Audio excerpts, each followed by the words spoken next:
अति हर्षोल्लास के साथ मनाया गया श्री कृष्ण जन्मोत्सव। श्रीमद् भागवत कथा सुनने का लाभ कई जन्मों के पुण्य से प्राप्त होता है। श्रीमद् भागवत कथा मनुष्य को जीवन जीने और मरने की कला सिखाती है।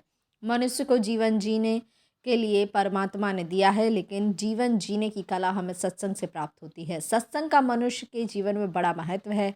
श्रीमद् भागवत कथा के चौथे दिन कृष्ण जन्म की कथा का वर्णन हुआ। पुरानी कोतवाली ककरहटी में श्री सन्यासी बाबा में चल रही संगीतमय श्रीमद् भागवत कथा के चौथे दिन कथावाचक आचार्य श्री सत्यम कृष्ण ठाकुर जी महाराज ने श्री कृष्ण जन्मोत्सव की कथा का वाचन करते हुए भगवान भक्तों के वश में हैं ये बताया। कहा, भगवान हमेशा अपने भक्तों का ध्यान रखते हैं। उन्होंने कहा कि जब जब धरती पर पाप अनाचार बढ़ा है, तब तक भगवान श्री हरि धरा पर किसी न किसी रूप में अवतार लेकर भक्तों के संकट को हरते हैं।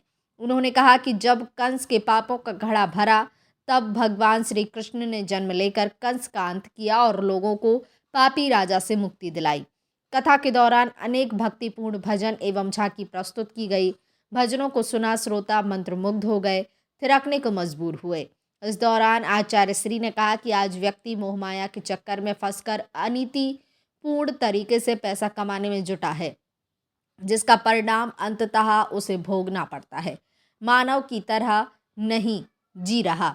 श्रीमद् भागवत कथा जीवन जीने और मरने की कला सिखाती है। उन्होंने बताया कि कलयुग में दुख के 3 कारण हैं: समय, कर्म और स्वभाव। उन्होंने कहा कि स्वभाव से जो दुखी है वो कभी सुखी नहीं हो सकता। जिस घर में अनीति से धन कमाया है, उस परिवार में कभी एकता नहीं रहती, जहाँ हमेशा बैर बना रहता है। पन्ना से दबंग बुंदेलखंड के लिए सीमांत खरे की रिपोर्ट।